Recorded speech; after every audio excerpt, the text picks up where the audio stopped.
నెల్లూరు జిల్లా కందుకూరులోని గుడ్లూరు మండలం దొరకానిపాడు గ్రామంలో దారుణం చోటు చేసుకుంది. కమ్మ సామాజిక వర్గానికి చెందిన హరిశ్చంద్ర ప్రసాద్ అదే గ్రామానికి చెందిన లక్ష్మీనాయుడు అతని సోదరులను కారుతో గుద్ది విచక్షణారహితంగా దాడి చేయించారు. పదే పదే కారుతో తొక్కించాడు. దాడిలో లక్ష్మీనాయుడు స్పాట్లో మృతి చెందగా ఇద్దరు సోదరులు తీవ్రంగా గాయపడ్డారు. గాయాల పాలైన సోదరులను వైద్యం కోసం గుంటూరు తరలించారు. ఒకరు కోమాలో ఉండగా మరొకరు కాలు నడుము నుజ్జునుజ్జయింది.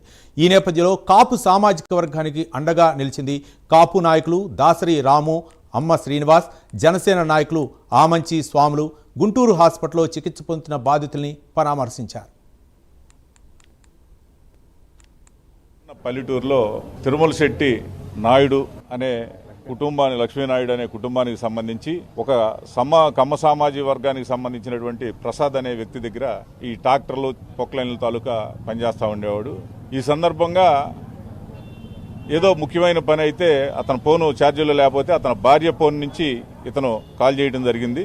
ఈ ప్రసాద్ అనేవాడు ఆ అమ్మాయిని విపరీతంగా ఇబ్బంది పెడుతూ లైంగికంగా ఆ అమ్మాయిని చాలా ఇబ్బంది పెట్టడంలో వాళ్ళ మరుదులకు చెప్పడం, ఆ మరుదులు భర్త కలిసి వాళ్ళ ఇంటి మీదకి వెళ్లి ఇది చేసింది తప్పు కదా, నువ్వు ఇట్లా చేయటం ఏంది, మీ దగ్గర పని చేసేవాళ్ళు నువ్వు ఇట్లా చేయొచ్చా అని అడిగితే దాని మీద తోపులాట జరిగితే వాళ్ళు అక్కడ ఘర్షణలో వాళ్ళ ఇంటికి వచ్చి ఘర్షణ చేశారనే ఆలోచనతో పగబెట్టుకుని మిమ్మల్ని చంపేస్తాం, అదిగాక ఆ అమ్మాయితోటి మెసేజ్లు కూడా చాలా పెట్టడం జరిగింది. మాది కమ్మ కులం, ఇక్కడ ఎమ్మెల్యే మావాడే, పై స్థాయిలో మాదే, పవన్ కళ్యాణ్ ఉత్త డమ్మి, ఏదైనా గానీ మిమ్మల్ని మేము సంపందే వదిలిపెట్టమని చెప్పి బెదిరియడం జరిగింది. అక్కడ ఉన్న స్థానిక ఎమ్మెల్యే కందూరుకు సంబంధించిన అతను ఈ రోజు పోయి అతని నియోజకవర్గంలో అతనికి పనిచేసినటువంటి వాళ్ళని వదిలేసి కులం మీదుగా కులాన్ని సపోర్ట్ చేసుకుని అతను పరామర్శించకపోవడం అనేది చాలా దుర్మార్గమైన విషయమని, ఇది అంతా కూడా స్టేట్ వైడ్ గా ఉండ కాపు జాతి అంతా కూడా గమనించి ఇలాంటి వాటిని ఖండించి వాళ్ళకి న్యాయం జరిగే విధంగా ఖచ్చితంగా పోరాడాలని ఈ మీడియా ద్వారా తెలియపరుచుతా ఉన్నాను. కమ్మ సామాజిక వర్గం సంబంధించిన ఆయన అతనితో జరిగిన గొడవ, ఒక చిన్న గొడవ విషయంలో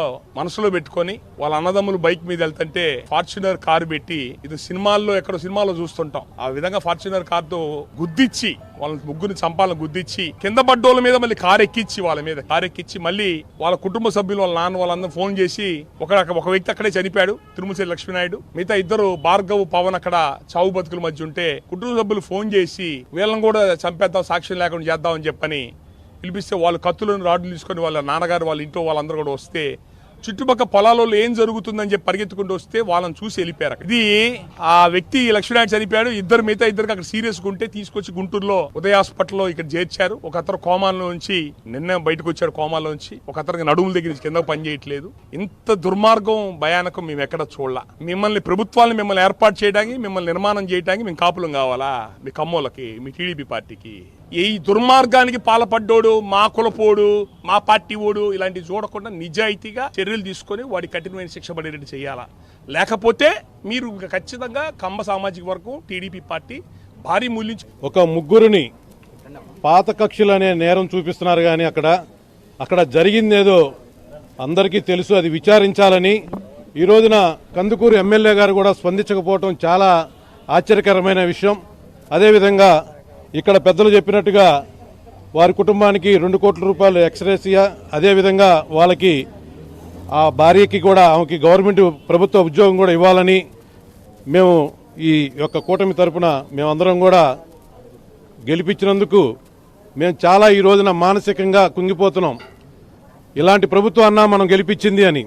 దయచేసి ప్రభుత్వం దీనిపైన విచారణ చేసి బాధితులకి అండగా నిలబడాలని ఈ యొక్క సభాముఖంగా తెలియజేస్తున్నాం.